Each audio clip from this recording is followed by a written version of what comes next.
Hey there, it's Tash, and today I am here to do my November wrap up. This month I read 6 books. 4 of those were non-fiction and 2 of those were fiction. This month I participated in Non-Fiction November. I'll link Olive and Gemma's channels down below, as they are the hostesses who were in charge of Non-Fiction November again this year. So I think that I might talk about my fiction reads first, as there are only 2 of those. In my opinion, I feel like these books were so close to being non-fiction. They were so close to counting towards my non-fiction count.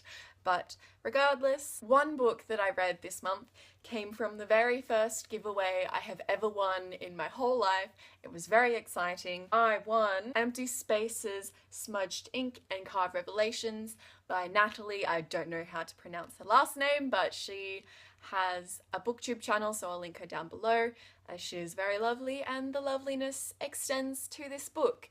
This was her book. She wrote this, by the way. Can't remember if I mentioned that. She self-published it. And I feel like, to me, this is a book of ideology, a really positive ideology. Well, it uses the frame of a fictional character called Colin, who is a young woman, and it gives anecdotes and ponderings from the mind of Colin, and they're all just about life, what we should be doing in it. It's very positive. It kind of feels like a pep talk. It was just a really wonderful experience, and I'm not quite sure if I will do a separate review video on this. We will see.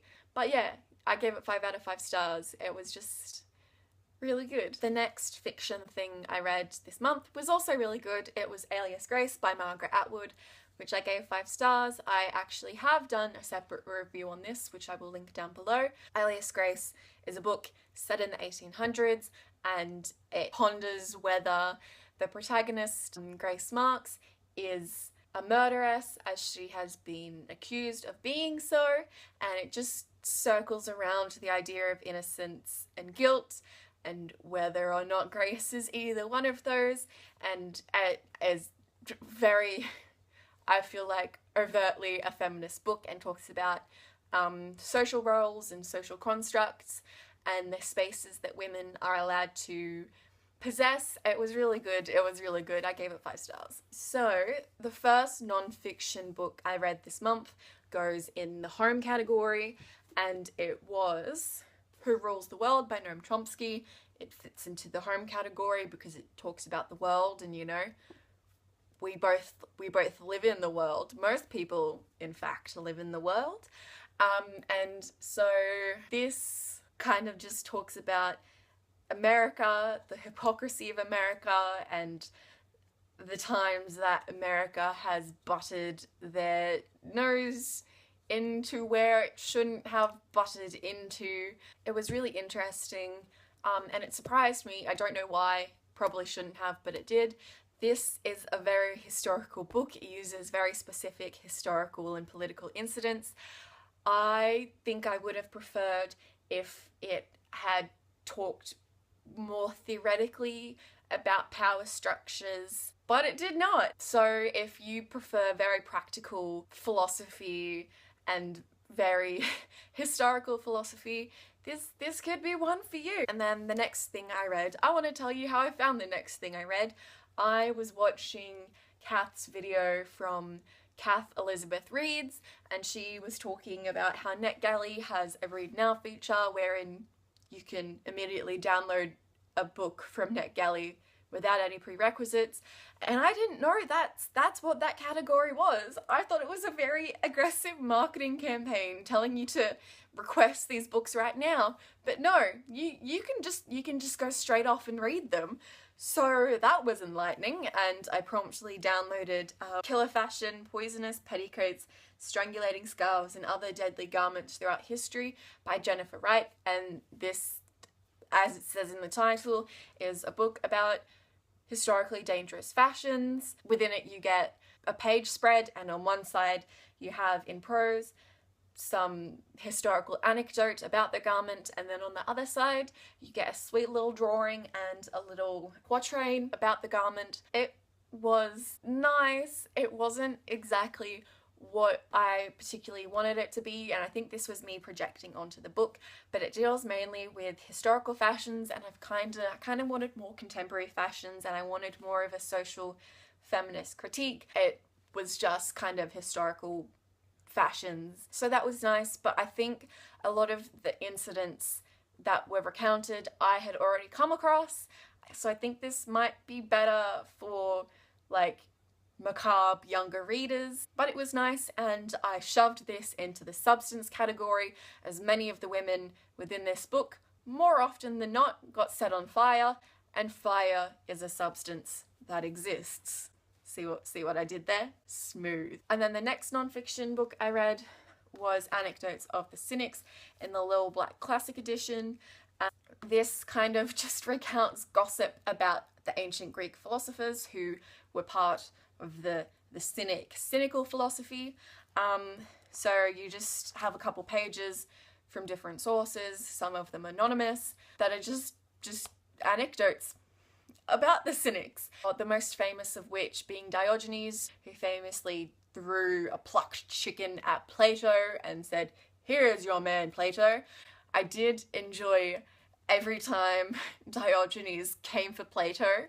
Wreck him, Diogenes. Some of them were less exciting than others, some of them were less juicy than others, and I don't know why, but there's something about the ancient Greek style of writing and the ancient Greek philosophies that kind of just rub me the wrong way, and I'm not sure what it is, but something about it rubs me the wrong way. This was an extension of that. I popped this into the scholarship category, as it is history and philosophy, two of the probably least respected disciplines, but they are disciplines nonetheless. And then the last thing I read doesn't really fit into the love category, which is the only category I have yet to fill. But nonetheless, it was a good time. It was Beauty and Misogyny, Harmful Cultural Practices in the West by Sheila Jeffreys, and this is a book of radical feminism, and it follows beauty practices in the West, obviously, and it kind of links all the beauty practices for women to the patriarchy, and argues that beauty practices are used to differentiate women from men and identify them as a subordinate class and reduce them to sexual objects. And to support this, Jeffreys argues that prostitution heavily influences the beauty industry, and prostitution and pornography are extensions of male fetishes. It was very interesting, and I really liked how it was written. It was very simple language, so it allowed your mind to focus on the content rather than trying to decipher an obscure piece of jargon. And the reading experience for this was absolutely phenomenal. I was Googling things that Jeffreys would mention, things that came into my head. I would pace around the house pondering my opinion. I'm still thinking about what my opinions are. It was just such a good reading experience, and I think this is what I want from feminist literature. I want feminist literature not to reaffirm my own opinion wholly and completely. I don't want level 1 entry-level feminism. I want something like this, which is extreme and something that challenges me and my opinions and makes me reconsider my own opinions. It was just such a good reading experience. But part of the reason why it was such a good reading experience was because there were some things in here that I really, really agreed with, and some things that I really, really disagreed with, and really showed how many contradictory opinions I held. So this was really good for that, and I thought it was particularly interesting and particularly good for me and for my critical reflection when Jeffreys, as a radical feminist, would set herself against liberal feminists who, to my understanding, promote choice and the right for women to be able to choose, and that their choices empower them, even if they are choices to embrace femininity. And on the other hand, as a radical feminist, Jeffreys argues that women do not actually have choice It is culture that drives women to participate in gendered practices, and that culture is innately patriarchal, and the practices that they are engaging in are innately patriarchal, and that instead of being empowering, the choices these women are making to embrace their sexuality and to embrace their femininity, I can't say that, are actually suppressing them and reducing them to sexual objects, which was really interesting. And it made me really want to read more feminist literature. I will clock off now. I hope that you had a good reading month, and if you did not, I hope you just had a good month outside of reading. That's it from me. Goodbye.